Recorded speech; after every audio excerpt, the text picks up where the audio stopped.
Always trust. We ask the questions. What is needed in the world?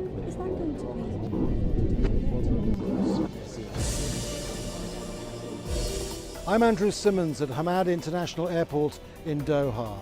The Gulf crisis and the actions of Saudi Arabia, the United Arab Emirates, Bahrain and their allies is being absorbed by the government here, the people and business with some resilience.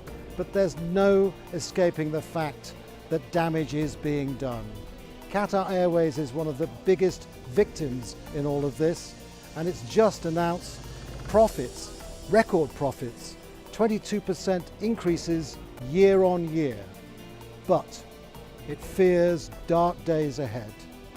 Akbar Al-Bakr, the Chief Executive Officer of Qatar Airways, talks to Al Jazeera. Welcome to Talk to Al Jazeera, Your Excellency. Now let's get straight to it. Firstly, congratulations on those financial results, but it must be something of a bittersweet taste with all that's been going on this past week, not just here in Qatar, but for the whole region, the effects. What do you think the level of seriousness is in this whole crisis? On a positive note, let me to say that I'm delighted to announce Qatar Airways profit of $541 million. It is a record profit in the history of our airline, and at the same time we have also had a robust passenger number growth, 20.01% increase year on year, which again is one of the strongest growth figure in our industry. So we are very resilient as an airline. However, I do agree that there are some dark clouds, and I should not be hiding my concern that yes, we will underperform, but not to the extent of our neighbors, because Qatar Airways has a very strong growth plan. You know that not too long ago I announced that I was going to increase 24 new destinations. I couldn't do it because I had capacity restraint. Now that we have released capacity from the 18 destinations that we have been barred illegally from operating, we are now going to accelerate the other regions of the world where we feel that we will mitigate the reduction in passenger numbers from these 18 destinations. So Qatar Airways has a robust plan B to continue our march ahead. Tell me this, let's just look back first of all. Let's start chronologically. Back to June the 5th, Monday morning, you were in Cancun, Mexico, major aviation conference. Word came through, I think you were quite late to hear, or a few minutes went by before you heard. And you heard, what was it like? What was going through your head as you boarded that executive jet to fly straight back to Qatar? Well, you know, this is the last thing any CEO of an airline would want to hear, that the airspace in which it operates, international airspace in which it operates, has illegally been blocked. It was very difficult for me to find a way to come here quickly, but I did, because this is a call of duty for me to be in my country at such a time where there is countries around our region has ganged up against my nation and made land, sea and air blockade, which is unprecedented in the history of any country at time of peace, that such blockade is conducted. That's what I want to pick up on. We've heard of air wars.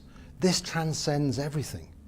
Do you feel that in effect you're under attack? In fact, Qatar is under attack, being held to ransom, almost like being in a real war with an attempted siege going on. You know, Qatar is very resilient, and Qatar also has friends, and we have managed to make sure that life will continue as normal. For an airline, for us, the biggest priority is for us to have a gateway in and out of my country, which we are very successfully handling, and at the same time it is our passengers for which it is our responsibility, first to reroute them, second to give them a full refund if they chose to do so, and thirdly, that if they choose to travel on Qatar Airways, that we give them the highest amount of care that we give to our passengers. Qatar Airways is very strong financially. We will persevere, and at the same time we will make sure that every single passenger is guaranteed that if it chose after booking on Qatar Airways not to travel on Qatar Airways, we will give them their refund. So they don't have any at all risk of losing the money that they have invested in Qatar Airways. But let me tell you something, that as we are being affected, so our neighbors who have got into this illegal act in blocking us, their national carriers are also getting affected. What is also doing is letting the entire region's air connectivity confidence to be lost. So they are in the same basket. So they should not think that they'll be going laughing to the bank whilst they are putting economic pain on my country. Now, I came across this pie chart. It's not exactly high tech, but as you can see here, this is a market share pie of the market in the region, and you're up to 69% of it. 69% of it obviously dominating that market. So there's a lot at stake, isn't there?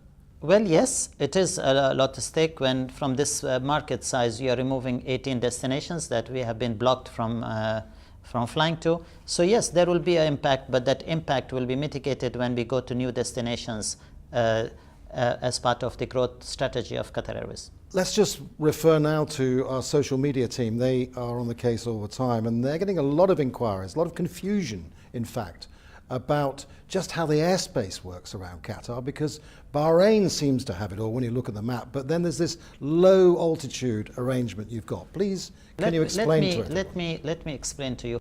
Yes, Bahrain and the UAE have illegally blocked their airspace. The airspace that they have blocked does not belong to them. It belongs to the international community. It has been given to them, the Flight Information Region, which is called FIR, which is by International Civil Aviation Organization. These countries have signed the Chicago Convention, in which they have agreed to comply with the Air Services Transit Agreement. So they are in violation of Article 1, Section 1 of that convention, and they are also disregarding an airspace that had been provided to them by a UN body to administer for the purpose of international air transport facilitation and safety. So they do not have the right to blockade this. However, blocking this has, we have another channel to go out. It is over the Qatar airspace into Iran, and as it is, we were operating our flights, many of our flights over the same airspace in Iran, and we continue to do so, only that we have to have a detour. So all the acts that they are doing is illegal, and it is a travesty of civilized behavior conducting international business. Tell me, what about Iran in all of this? Your flights are bringing in food from there and also from Turkey as we speak. A country you want to do more business with, Tehran? You know, we have friends, and Qatar Airways will fly over these friendly territories. And of course, it is my job, because I am the gateway when there is a blockade to the outside world, and we have been successful. Both the Ministry of Transport have been successful transporting goods over the sea, and Qatar Airways has been successful in transporting goods by air. And as you can see, you are living in Qatar, that all those rumors about food shortages and food queues is false. It is misinformation, and Qatar Airways will continue to operate, and the state of Qatar will continue to rely on its friends, because a friend can only be your friend when you require their services. Do you think that there's a jealousy towards Qatar shown in this region, that in fact they're jealous of the wealth, the super wealth of this tiny country and an airline like yours? Not only that, could there be a commercial motivation as well as a political one in what's happening? There is a political motivation, because the state of Qatar is always in the forefront of solving problems in our region, trying to bring look at things in a very stable manner.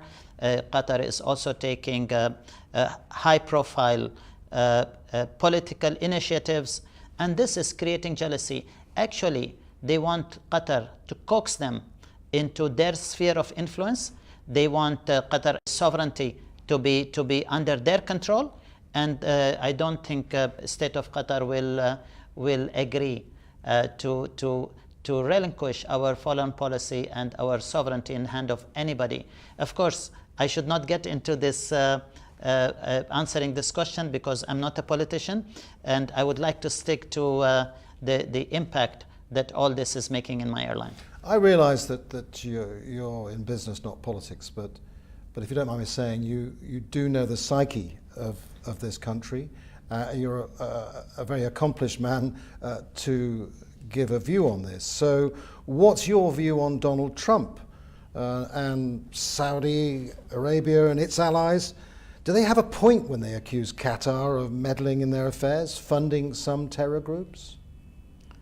You know, when you live in a glass house, you should not be throwing stones. So I don't want to get into that. But one thing I can say that I'm very disappointed in the leadership of United States. But Donald Trump, I understand, is a friend of yours and had been a friend of yours. Or you did actually once say that Donald Trump was in some ways justified politically. How can I call him my friend?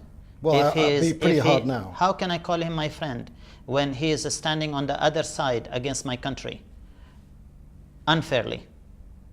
But you, I understand, did consider yourself to be an associate of his. I did. When did that relationship it was only end? relating to American politics.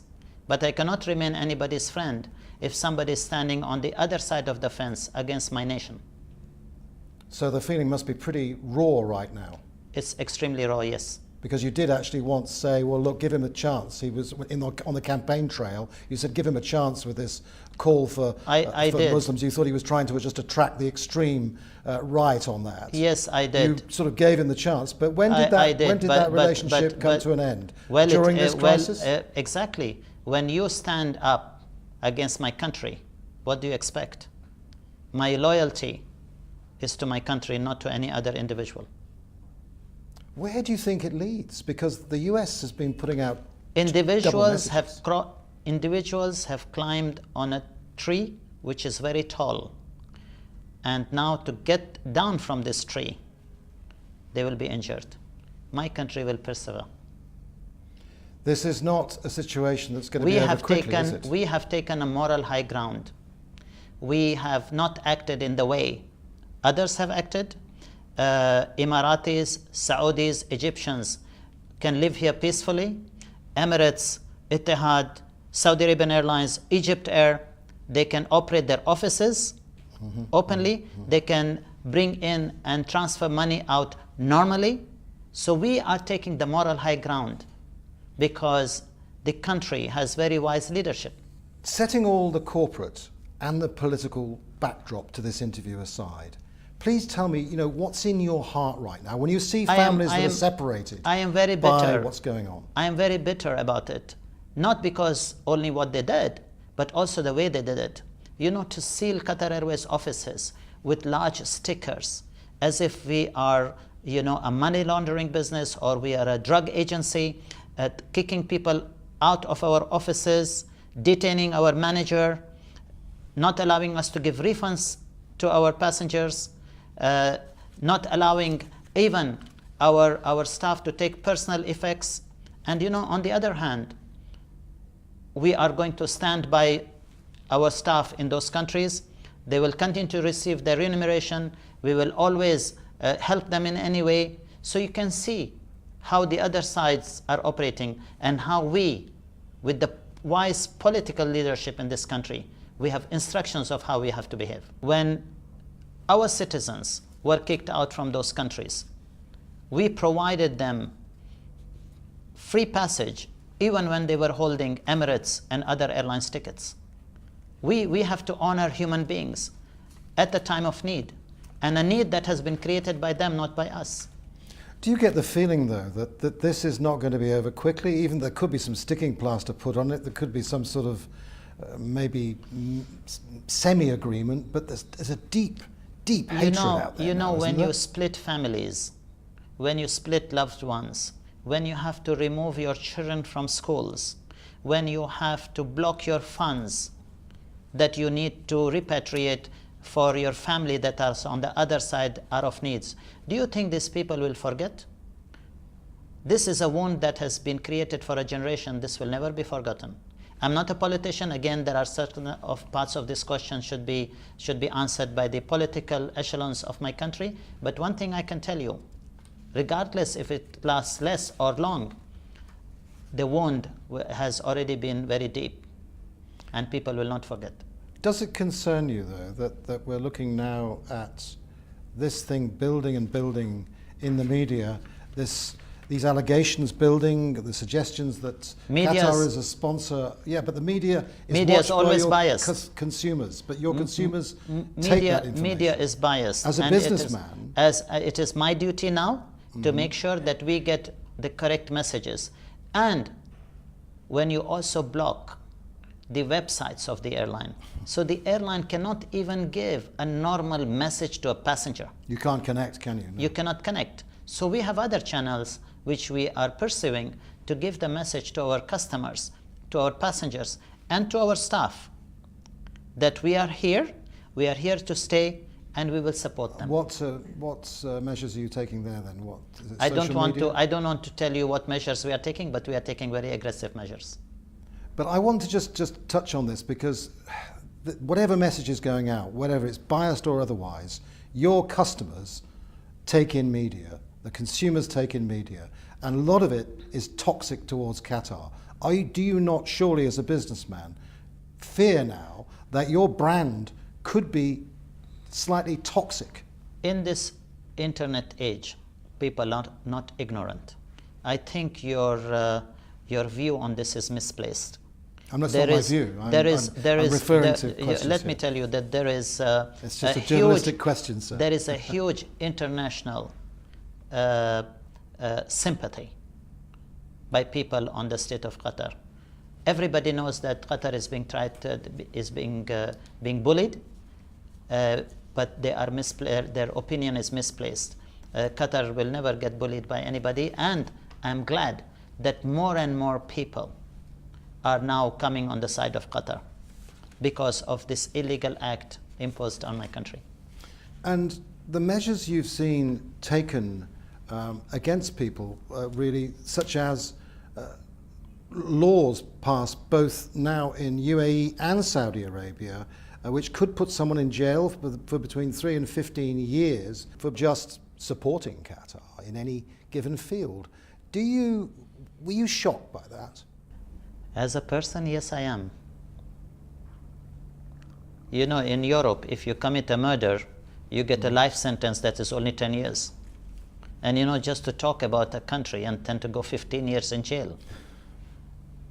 Don't think that it is misuse of your power and the laws that you are supposed to implement fairly on your subjects? And on this subject, and once again to do with the crisis, sadly, your famous Barca T-shirt, the Barcelona FC T-shirt with the recognised Qatar Airways logo on it, seeing that smudged out on billboards in the United Arab Emirates. I mean, Can you imagine this? Can you imagine somebody bringing sports into a political broil, blocking Qatar's name from the T-shirts? I mean, this is really an unprecedented action being taken by people that shows, that they have absolute disregard. I'm going to change gear a little bit now. Why is your sponsorship ending of Barcelona? Was it you who pulled out, or was it the team? No, we pulled out because I follow football normally. we pulled out because we will only put so much cash on the table. We are not a bank. We are an airline. The World Cup. We've just heard that the president of FIFA is saying that the World Cup will be on 2022 here in Qatar. More and more moves from Qatar Airways to associate itself with this big event. You are now official sponsors, Yes. I gather. So tell me, The World Cup, are you convinced that given the backdrop we have now and the possibility that this could get worse before it gets better, that you will definitely be there cheering your team on? Sports is over politics. I'm sure that 2022 will be conducted in my country, and I assure you that it will be the best FIFA tournament taken place ever in this world. Similarly, when we launched IATA AGM here, people still talk about it, because in Qatar we are always doing our job to the best. Tell me something about how the business is going with FIFA, because you now are officially a member of FIFA, aren't you, as a company, as an entity? Yes. How's this all gone? I mean, Yes, the world up of to- up- football, you've up to dealt now- with the world of aviation, and now you're in the world of football. We have just launched our sponsorship of FIFA. It is in its infancy, and yes, we will start reflecting our association with FIFA in the coming months in a very strong way. Sitting here now, and I'm assuming you're celebrating your incredible results, very good financial results, it must be a rather surreal feeling that here you are at this time with this effectively a siege going on around your country. We will celebrate again a good profit next year by the will of God. How are you going to actually tackle this then? Because we will grow into new markets. You know, when we withdrew from one destination, for example, we didn't close the airline down. We looked at 5 more new destinations, and this is exactly what we are doing. If you don't mind me saying, though, you aren't giving a lot of data about what sort of losses you're making. No, because this is in its infancy. You know, I don't want to tell you my losses because it just is 1 week old. If I made a loss at the end of the year, I will tell you I lost, and I will give you the reasons why I lost. But just give me some time.